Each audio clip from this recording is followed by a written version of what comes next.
there's a video vernacular, and if you don't understand how video is used in pop culture, you're probably not going to be able to make good videos for the gallery museum world.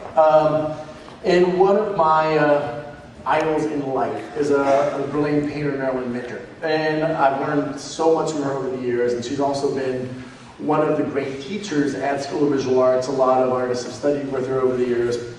She's the first artist who decided to, she made a TV commercial for her show at Simon Watson's in New York in the early 80s, and spent all the money she made from selling all the paintings in the show to buy 30 seconds of time on the Letterman show. So this was going to be the advertisement for it, it's the 100 food porn. But he just put the plate beef and caviar.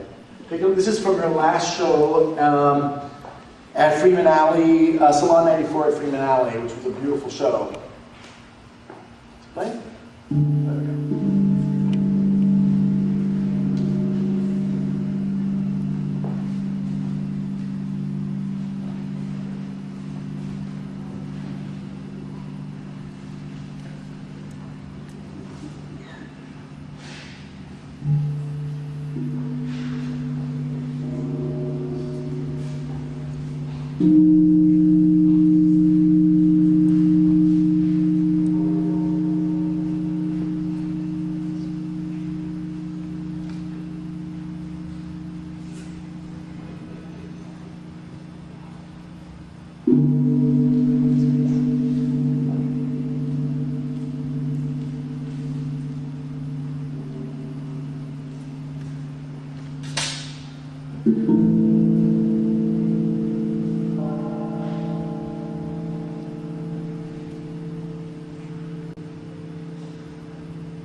Just turn the sound out a little. We talked a little while, what's going on.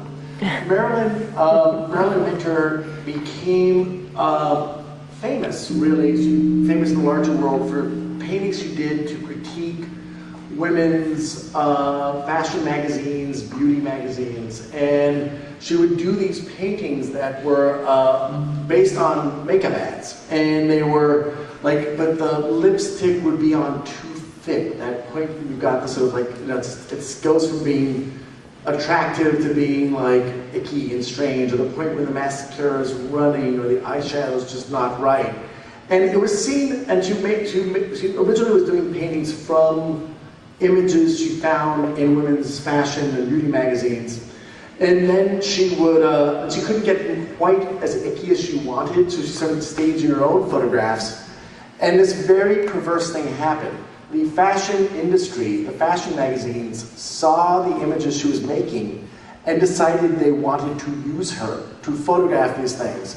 There's a really wonderful, you might have seen a billboard that was done in New York with the name Shit Kicker, which was diamond-encrusted women's high heel shoes, like stepping in a mud pile, and like the mud's like kicking up.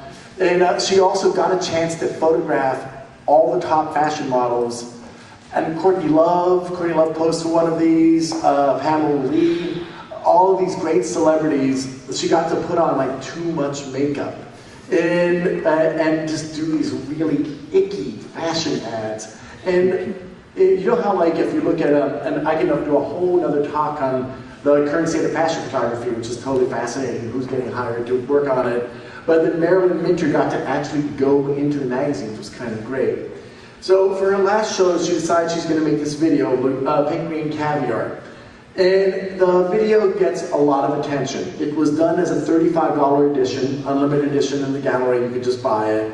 And one of the people that had to negotiate a special contract on it, because you wanted to use it as the backdrop for her stage show, was Madonna. Madonna saw this video and was like, I need this to contextualize my concert. So if you can go to the YouTube link now. I did get to speak to Marilyn the day she got back from being flown to London for the debut. I guess when Madonna played Houston, she also used it as a backdrop. I talked to a couple people who said, oh yeah, the concert started with the Marilyn Winter backdrop. Not that she quite knew exactly what it was. Click to view concert footage.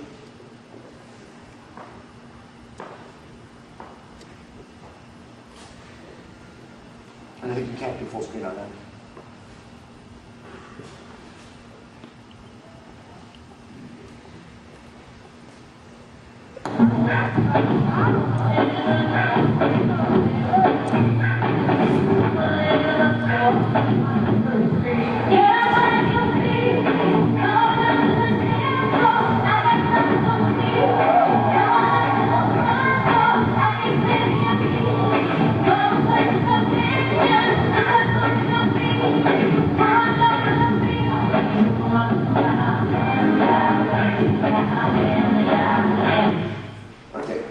It's only a little clip as much as Marilyn was able to put up on your website, but this is a wonderful place to end this talk because one of the crucial things for me as a visual arts person is that I could not imagine looking at film video in a gallery museum unless I knew what the vernacular video was. And I learned that by just sort of constantly being out there in pop culture, watching Hollywood movies, watching independent movies, watching video art, watching MTV, what's left of it, watching old videos on YouTube.